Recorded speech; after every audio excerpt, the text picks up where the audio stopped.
Vous vous souvenez de Libra ? Initié par Facebook en 2019, ce projet avait fait couler beaucoup d'encre à l'époque. L'idée était alors de créer un stablecoin lié à Facebook, mais sans but lucratif, le Diem. Dès son annonce, Libra a suscité une grande inquiétude chez les régulateurs et les banques centrales du monde. Les gouvernements craignaient que le projet perturbe la stabilité de leur système financier en créant une monnaie privée alternative potentiellement trop puissante face à leur monnaie nationale. Car Libra bénéficiait initialement du soutien de grandes entreprises, Visa, Mastercard, PayPal. Toutes se déclaraient intéressées pour intégrer et soutenir le projet de Facebook. Mais les pressions réglementaires et politiques viendront à bout des ambitions de ces partenaires qui progressivement ont quitté le navire. La perte du soutien de ces acteurs institutionnels aura pour conséquence un affaiblissement et une perte de crédibilité pour le projet Libra. Et même au sein des partenaires restants, il existait des différences de vision concernant, notamment, la manière dont la gouvernance de Diem devait être structurée. La centralisation autour de Facebook, une décentralisation limitée et partagée avec les partenaires majeurs, ou une réelle décentralisation plus en phase avec l'éthique des cryptos. Ces hésitations ont créé une instabilité au sein de l'Alliance et cette instabilité deviendra un facteur aggravant, menant au final à l'échec du projet. Ce projet a donc été abandonné en janvier 2022 face aux difficultés par Facebook, devenu Meta entre-temps. Abandonné, mais pas par tout le monde. Une partie de l'équipe de Diem, ne souhaitant pas gâcher le fruit de leur travail, va quitter Meta et reprendre ce projet d'infrastructure blockchain avec la société MyStan Labs. C'est là qu'intervient Sui, une crypto qui, vous l'avez sans doute remarqué, fait beaucoup parler d'elle ces dernières semaines.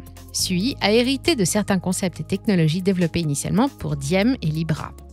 Sui utilise notamment le langage de programmation Move qui a été créé à l'origine pour le projet Diem. De plus, bien que Sui soit une blockchain distincte, elle partage certaines similitudes architecturales avec ce qui était prévu pour Diem, notamment en termes de scalabilité et de sécurité. D'ailleurs, le projet Aptos, qui est souvent comparé à Sui, fait lui aussi partie des projets bénéficiant de l'héritage de Diem, mais c'est un sujet pour une autre vidéo. Sui, donc, est développé par une équipe expérimentée, mais le projet a très largement évolué au fil des années et ne peut plus être considéré comme une simple continuation du projet Libra. Est-ce que Sui a ce qu'il faut sous le capot pour faire mieux que Solana ?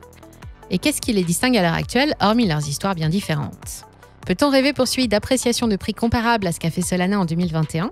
Le projet pourrait-il entrer dans le top 10 dans un futur proche, voire même dans le top 5, détrônant ainsi un Solana de plus en plus intégré à l'écosystème crypto ? C'est ce que nous allons voir dans un instant. Juste avant de rentrer dans le vif du sujet, un petit mot sur notre partenaire de confiance, j'ai nommé DYDX. Vous en avez assez des frais exorbitants et du manque de contrôle sur les exchanges centralisés ? DYDX est sûrement la solution qu'il vous faut. Imaginez pouvoir trader comme un pro sans les inconvénients des plateformes traditionnelles. Plus besoin de choisir entre sécurité, anonymat et performance de l'interface. DYDX vous offre tout ça à la fois. Voici ce qui fait de DYDX une plateforme unique. Des frais ridiculement bas, allant jusqu'à 0% pour les market makers. Une sécurité renforcée basée sur la blockchain. Des récompenses en token DYDX à chaque trade. Du levier jusqu'à 25 fois. Et, cerise sur le gâteau, aucun KYC n'est requis. Vous préservez ainsi votre anonymat. Mais ce n'est pas tout. Depuis le 18 novembre dernier, la mise à jour DYDX Unlimited est disponible. Elle apporte avec elle des nouveautés de taille. Les listings instantanés qui permettent aux utilisateurs de lister de nouveaux jetons sans avoir à demander des autorisations. Parfait pour trader les tout nouveaux projets avant qu'ils ne soient listés sur les plateformes centralisées. Le Megavolt qui permet de générer des rendements passifs sur de l'USDC. Un programme de récompense des traders revisité qui vous permet de toucher des bonus. Un nouveau programme de parrainage qui vous fera toucher des commissions instantanées en invitant de nouveaux utilisateurs sur la plateforme. Ces récompenses peuvent monter jusqu'à 10 000 USDC mensuels. N'attendez pas pour découvrir l'interface ultra intuitive de DYDX et ses nombreuses fonctionnalités DeFi. Si vous êtes prêt à passer à la vitesse supérieure en découvrant le trading décentralisé, c'est le moment, cliquez sur le lien en description. Bienvenue sur Money Radar Crypto.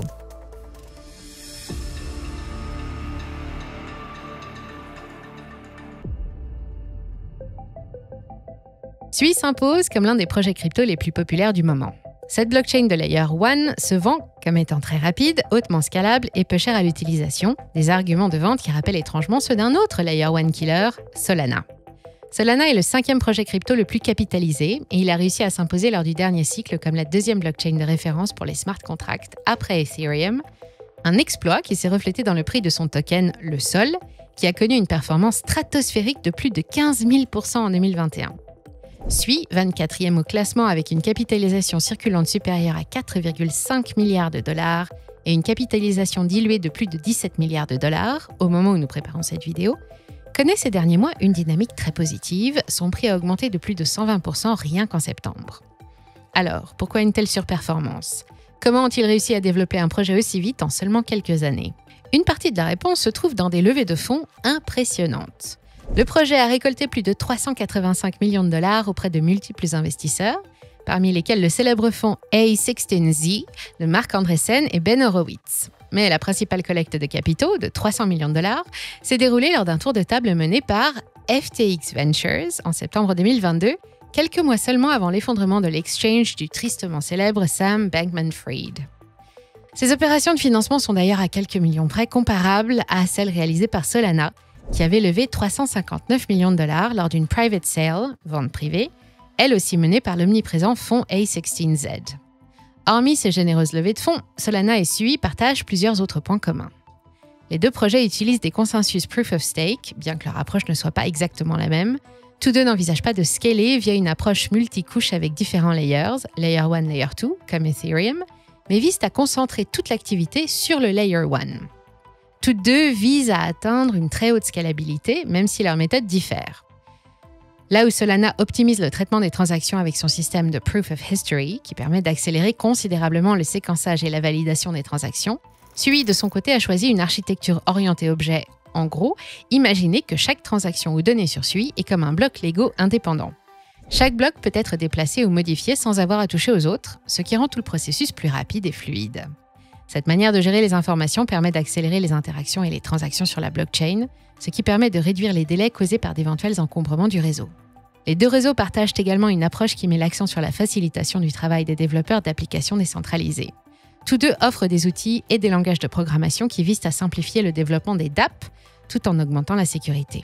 Cette approche est indispensable pour attirer ces développeurs et créer des écosystèmes actifs capables de rivaliser avec la force de frappe d'Ethereum. Autre point commun, négatif cette fois, relève d'une critique souvent faite à Solana, mais qui peut tout aussi bien s'appliquer à Sui.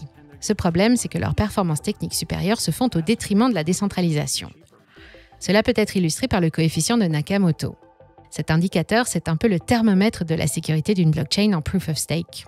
Par exemple, un coefficient de Nakamoto de 10 signifie qu'il y a 10 entités ou opérateurs de nœuds qui contrôlent ensemble plus d'un tiers du réseau. Plus ce nombre est élevé, plus la blockchain est à l'abri d'une prise de contrôle ou d'une manipulation par un petit groupe, ce qui renforce sa résilience face aux attaques et sa décentralisation. C'est donc un indicateur important pour évaluer la robustesse et la fiabilité d'une blockchain en Proof of Stake. Le coefficient de Nakamoto de Sui, 16, et celui de Solana, 18, montrent que ces deux chaînes ne sont encore pas suffisamment décentralisées, même si les exemples de blockchain l'étant encore moins ne manquent pas. On m'a toujours dit qu'il ne fallait pas se comparer au dernier de la classe. La lacune en matière de décentralisation de ces réseaux est donc comparable, mais qu'en est-il de leur performance affichée ? Pour ce qui est du nombre de transactions par seconde, un des principaux critères pour juger de la scalabilité potentielle d'une blockchain, les maximums théoriques affichés dans leur white paper sont impressionnants. Sui revendique une cible de 300 000 transactions par seconde, tandis que l'objectif de Solana monte à plus de 700 000. Mais ces chiffres ne seront pas atteints avant des années. Avec les technologies actuelles, ces maximums seraient plutôt de 120 000 pour Sui et 65 000 pour Solana. Mais dans la réalité, les chiffres sont bien plus bas. Un article de CoinGecko recensant les blockchains ayant enregistré le plus haut taux de transactions par seconde nous montre en haut de tableau nos deux candidats du jour, une confirmation que nous avons bien affaire à deux réseaux extrêmement rapides. Et c'est Solana qui a un léger avantage sur ce point. Le réseau aurait réussi à gérer à son pic d'activité 20% de transactions de plus que Sui. Quoi qu'il en soit, ces deux projets ont une belle longueur d'avance sur les réseaux concurrents et leur performance reste largement supérieure à ce que peut gérer Ethereum par exemple, dont la capacité actuelle réelle s'établit autour de 20 transactions par seconde. Les deux réseaux sont également en concurrence sur un autre aspect important, la finalité. La finalité, c'est le temps qu'il faut à une blockchain pour considérer une transaction comme définitivement confirmée et enregistrée sur le réseau. Et sur ce point, Sui semble avoir un net avantage. Dans un post de blog, l'équipe de Sui a revendiqué avoir atteint un temps de finalité de 480 millisecondes sur son réseau test. Dans la réalité, ce temps avant finalité n'est pas clairement indiqué dans la documentation de Sui, il serait plutôt de plusieurs secondes. Solana, pour sa part, a une finalité actuelle prouvée de 13 secondes et revendique une finalité atteignable de 500 millisecondes. Les deux projets se distinguent également par leurs frais faibles. Ils sont actuellement d'environ 1,5 centime par transaction sur les réseaux SUI et vont de 0,003 $ à 3 centimes par transaction sur Solana. Le prix d'une transaction sur ces réseaux est donc comparable. Mais où en sont les autres métriques d'utilisation réelle? En termes de portefeuille actif, SUI dépasse légèrement le million sur 24 heures lors de ses meilleures journées. Solana, de son côté, a récemment passé plusieurs jours au-delà de 4 millions de portefeuilles actifs. Les chiffres de SUI n'ont rien de honteux, mais sur cet aspect, Solana marque donc un point. En termes de transactions par jour, le match est encore moins serré. Là où SUI a connu un maximum autour de 500 000 transactions en une journée sur ces 3 derniers mois, Solana dépasse régulièrement les 30 millions. La valeur totale verrouillée, aussi appelée TVL, est un autre indicateur important. Sur cette métrique, SUI vient de franchir pour la première fois de son histoire le seuil clé du milliard de dollars. Sol, de son côté, affiche une TVL bien supérieure à 5,5 milliards, une avance qui s'explique facilement par son antériorité, son statut actuel en tant que chaîne des meme coins et sa position désormais bien ancrée parmi les blockchains dominantes. En revanche, quand on compare l'évolution depuis le début du 1er janvier, c'est SUI qui a connu la plus forte croissance. Sa TVL est passée de 200 millions à plus d'1 milliard de dollars de valeur, soit une progression de plus de 406%, alors que celle de Sol, passée d'1,4 milliard début janvier à plus de 5 actuellement, n'a augmenté que de 288%. Mais trêve de chiffres pour aujourd'hui, je ne voudrais pas vous endormir. Parmi les autres différences notables entre les deux projets, SUI dispose d'un atout que ne possède pas son concurrent. En effet, la blockchain de SUI n'a pour l'instant pas connu d'épisode d'interruption de service. Un problème récurrent sur Solana. Car depuis son lancement, Solana a connu au moins 6 pannes majeures. Ces indisponibilités fréquentes ont suscité des inquiétudes chez les développeurs, les investisseurs et plus généralement la communauté quant à la capacité de Solana à maintenir des performances stables sous pression, un élément pourtant essentiel. Une blockchain qui flanche dès que le marché s'excite présente un sérieux désavantage, car c'est justement dans ces périodes de forte demande qu'une disponibilité irréprochable est cruciale. Au-delà de ces problèmes de fiabilité, l'économie, ou tokenomics, de nos deux projets du jour représente aussi un point de divergence important. Commençons par leurs points communs. Les deux tokens servent à payer les frais sur leur blockchain respective et à participer à la sécurisation du réseau en preuve d'enjeu grâce au staking des jetons et également à participer à la gouvernance. Rien de révolutionnaire de ce côté-là donc. Mais maintenant, intéressons-nous plutôt à leurs différences. La première différence, c'est le nombre de tokens en circulation. Là où Solana a plus de 80% de ses jetons déjà en circulation, SUI est dans une situation bien différente avec seulement 27% en circulation. Ce point est clairement à l'avantage de Solana, car les holders de SUI devront faire face à une forte dilution dans les prochaines années. Mais cette dilution sera plus progressive qu'on ne pourrait le craindre. En effet, la moitié des jetons SUI sera libérée après 2030 et le reste doit être distribué sur 6 ans. On devrait donc passer de 27% de jetons libérés à 36% fin 2025 pour arriver à 50% en 2030. La dilution pour le cycle en cours est donc relativement modérée, même si cela représente quand même une augmentation de 30% du nombre de jetons circulants par rapport aux chiffres actuels. La seconde différence, c'est l'inflation. Ce point est à très long terme favorable à SUI, car malgré les libérations à venir, son maximum de jetons, 10 milliards, est déjà fixé. Ce n'est pas le cas de Solana dont l'émission n'est pas limitée. L'inflation du jeton Sol est actuellement d'environ 5% et continuera à diminuer progressivement jusqu'à atteindre une inflation annuelle de 1,5% et de se stabiliser à ce niveau. Autre différence, SUI propose un modèle économique original pour le stockage des données on-chain. Quand un utilisateur effectue une transaction sur SUI, il paie des frais de stockage en plus des frais de transaction classiques. Ces frais de stockage sont envoyés vers un fonds dédié qui sert à rémunérer les validateurs pour conserver ces données sur la blockchain de manière durable. L'astuce de ce modèle, c'est qu'il offre une option de remboursement.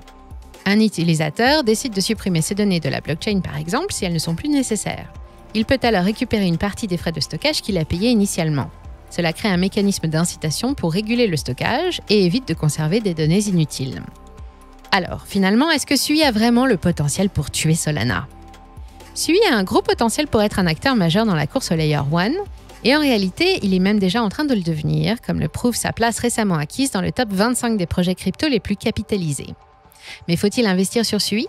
D'un point de vue investisseur, le problème de SUI, c'est que le marché s'est déjà rendu compte du potentiel du projet. Il est déjà trop capitalisé pour pouvoir faire des multiples comparables à ceux de Solana en 2021. En effet, le Sol, lorsqu'il a réalisé son incroyable performance, partait en janvier 2021 d'une capitalisation de 70 millions de dollars.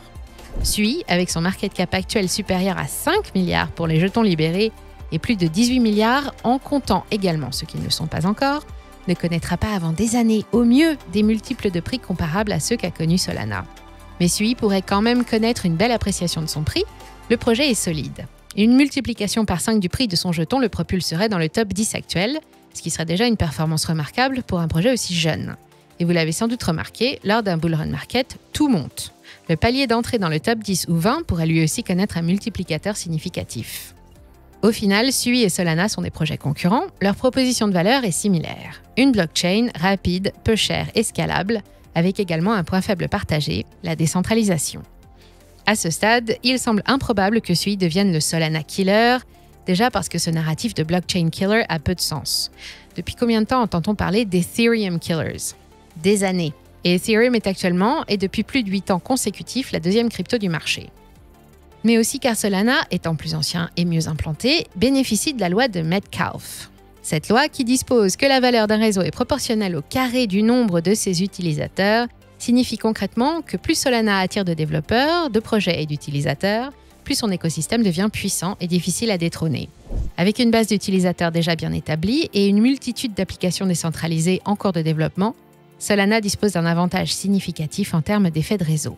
En fin de compte, même si Sui a connu une superbe croissance depuis son lancement, il faudra peut-être trouver d'autres points pour se démarquer qu'un simple avantage en termes de performance technique, car en fait, si la performance est le seul critère déterminant, ces projets se feront très probablement à nouveau dépasser au prochain cycle quand les Layer 1 du futur, comme par exemple Mega-S ou d'autres que nous ne connaissons pas encore, rejoindront la course en promettant des performances toujours plus incroyables. Juste avant de nous quitter, n'oubliez pas d'aller faire un tour sur la plateforme de trading décentralisée DYDX. Vous pouvez y trader plus de 50 cryptos avec des frais réduits et profiter des toutes nouvelles fonctionnalités de la mise à jour Unlimited. Dites adieu aux inconvénients des plateformes centralisées et commencez à trader en connectant simplement votre wallet tout en préservant votre anonymat. Le lien pour tester la plateforme vous attend dans la description, alors n'attendez plus.